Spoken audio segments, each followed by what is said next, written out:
நான் திராவிட முன்னேற்ற கழகத்துடன் கூட்டணி வைப்பதில் எந்த தவறும் இல்லை என்று நான் வாதிட்டேன். எப்படி அதை ஜஸ்டிஃபை பண்ணுவீங்கன்னு கேட்டாங்க.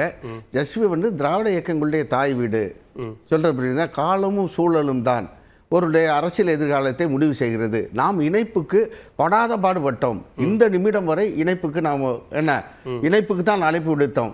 ஒட்டுமொத்தமாக இல்லை என்று வருகிற பொழுது நாம் எதிரியை வீழ்த்துவது மட்டும் நோக்கமில்லை, வென்றதாக இருக்க வேண்டும்.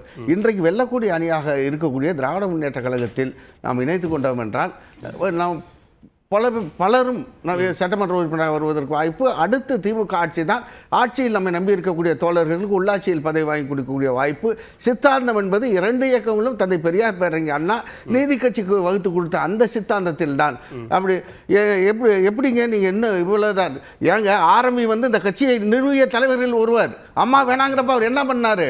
எம்ஜிஆர் கழகம்னு ஒன்று ஆரம்பிச்சு தேர்தல் பிரச்சார கூட்டத்தில் கலைஞர் கூட்டத்தில் எம்ஜிஆர் படமும் அங்கே மாட்டப்பட்டது பேனர்ல. அதே மாதிரி அண்ணன் திருநாவுக்கரசு அவர்கள் எம்ஜிஆர் அதிமுக கட்சியை ஆரம்பிச்சாரு. அம்மா வேணான்னு முடிவு பண்ண முன்னாடி அவர் திருவோட்டை துடுக்கிட்டு தெருவில் போனாரா? கழகம் கட்சி ஆரம்பித்தார். திமுக கூட்டணி 6 சீட்டு வாங்கி 4 சீட்டு இன்றைக்கு வரையில் அவர் அரசியலில் வந்து திரைவு பண்றதுக்கு அதுதான் காரணம். எனவே காலமும் சூழல் தான் முடிவுபடுகிறது. நம்ம அதிமுக ஒன்றுபட வேண்டும் என்று ஆசைப்பட்டோம்.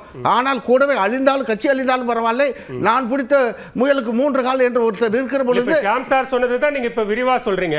அதிமுகவுடைய குற்றச்சாட்டு என்னன்னா, நீங்க திமுகவை ஜெயிக்க வைக்கிறதுக்காக தான் தொடர்ந்து உங்களுடைய முன்னெடுப்புகள் இருக்கு, அதை நோக்கி தான் நீங்க டிராவல் பண்றீங்கங்கறத அவங்க குற்றம் சாட்டுறாங்க. நீங்க சொன்ன செயற்குழு பொதுக்குழுல சொன்ன விமர்சனமும் அதை ஒட்டி விமர்சனம் தான். அண்ணா நான் தெளிவா சொல்றேன், முன்னெடுப்பு அப்படி இருந்தால் நாங்கள் இணைப்புக்கு எந்த தியாகத்துக்கும் தயார், எந்தவித எதிர்பார்ப்பு இல்லாமல் இணைப்புக்கு தயார் என்று நாங்கள் கிராமத்தில் சொல்வார்களே கெஞ்சி கூத்தாடினோம் இணைப்பிற்காக, இந்த இயக்கத்தை வலுப்படுத்த வேண்டும் என்பதற்காக. ஆனால் இணக்கமாக பதில் சொல்லலாட்டும் பரவாயில்லை, எங்களை கேவலப்படுத்தக்கூடிய வகையிலே கொச்சைப்படுத்தக்கூடிய வகையிலே அரசியலில் பயன்படுத்தக்கூடாத வார்த்தைகள்லாம் பயன்படுத்தி பொதுக்குழுவில் பேச அவர் ரசிக்க இந்த சூழலில் எப்படி இணைப்பு சாத்தியமாகும்? எனவே பிழைப்புக்கு என்ன வழி? நாங்கள் வந்து இந்த அரசியல் திராவிட இயக்கத்தோடு நீரோட்டத்தோடு அதாங்க அண்ணன் சொன்ன மாதிரி இப்ப தலைவர் வந்து திராவிட முன்னேற்ற கழகத்தை தீய சக்தின்னு எந்த காலத்தில் சொன்ன கிடையாது, இரட்டை குலங்கள் துப்பாக்கின்னு. ஒருவேளை தலைவருக்கு நம்ம தனி கட்சி கண்டுட்டோம், எந்த காலத்தில் திமுக மேல முழிக்க கூடாதுன்னா அன்னைக்கு ஏங்க வந்து அவர் வந்து இணைப்புக்கு வந்து பேச்சுவார்த்தைக்கு ஒத்துக்கிட்டாரு? 4 நாள் எப்படிங்க பேச்சுவார்த்தை நடந்துச்சு என்ன?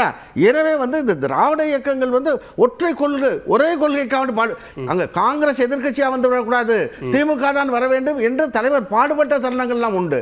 சொல்ல புரியுதுங்களா? எனவே வந்து எங்களுக்கு வந்து திராவிட முன்னேற்ற கழகம் வேண்டக்கூடாத சக்தி இல்லை.